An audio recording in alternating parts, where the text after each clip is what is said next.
Good morning everyone, welcome to knowledge account. আমরা দেখবো 17 September 2025 এ daily current affairs, তার সাথে সাথে রিলেটেড স্ট্র্যাটেজিকে।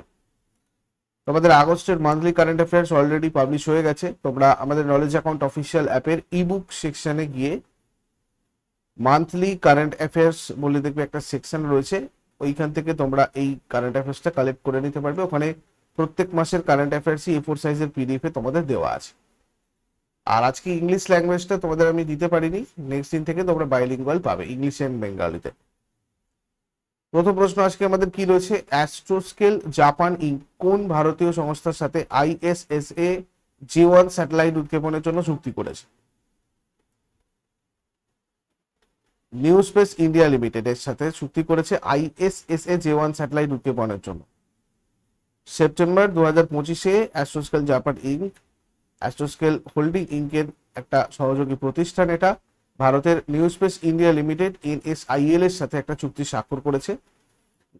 যে মিশনটার জন্য সেটার নাম হচ্ছে in situ space situational awareness Japan 1 ISSA J1।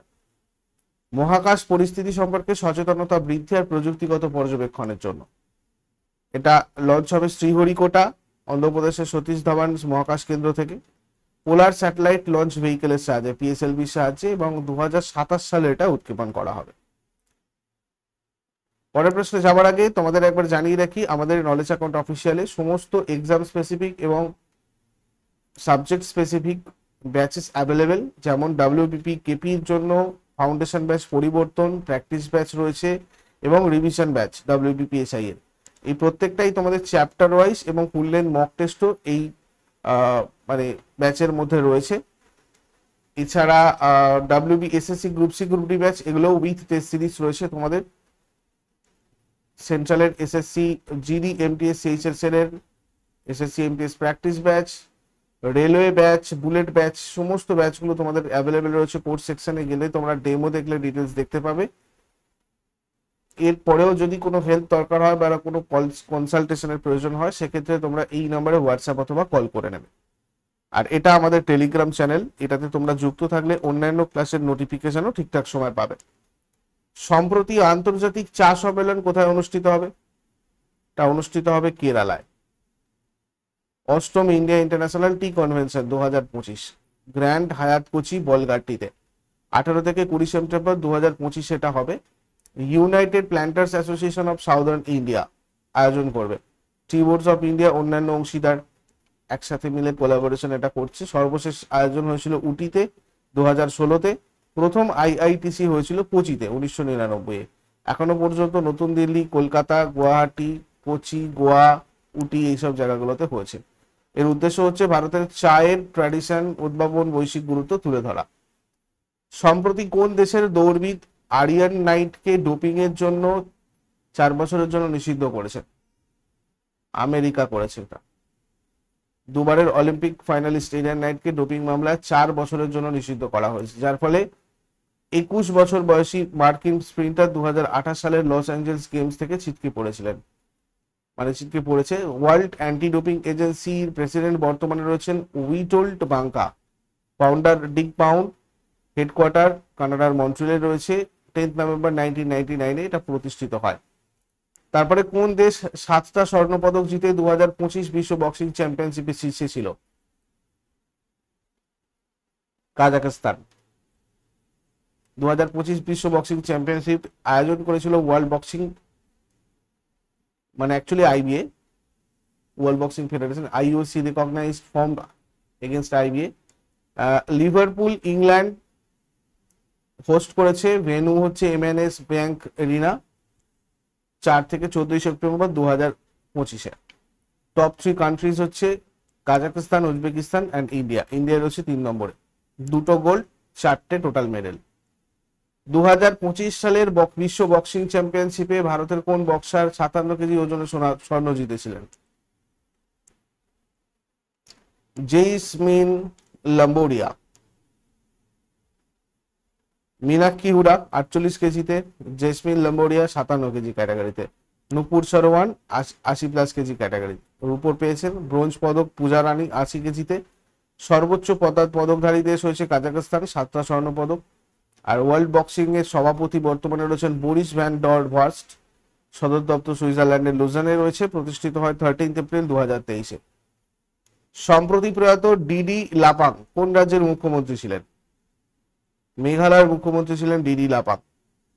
2025 সালের সেপ্টেম্বরে মেঘালয়ের প্রাক্তন মুখ্যমন্ত্রী ডোনওয়া ডেথওয়েলসন লাপাং 93 বছর বয়সে মেঘালয়ের শিলিংয়ে মারা যান। ডিডি লাপাং, যিনি মাহে নামে পরিচিত, 1992 থেকে 2010 সালের মধ্যে 5 বার মেঘালয়ের মুখ্যমন্ত্রী হিসেবে দায়িত্ব পালন করেছিলেন। 1992 সালে প্রথমবারের মতো মেঘালয়ের মুখ্যমন্ত্রী হন। মেঘালয় গঠিত হয় 21শে জানুয়ারি 1972-এ। রাজধানী শিলং। আন্তর্জাতিক সীমানা বাংলাদেশ।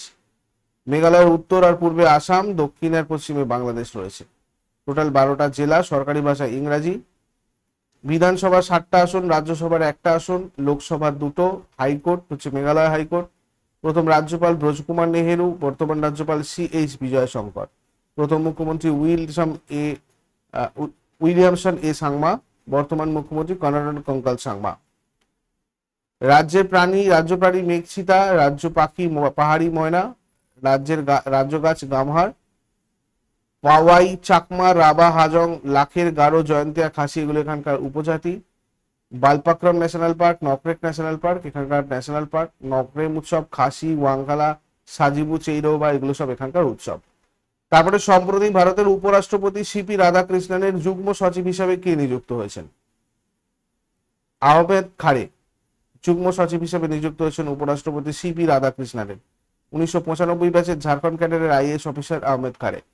তথ্য আর সম্প্রচার সচিব এবং উচ্চশিক্ষা সচিব হিসেবেও কাজ করেছেন।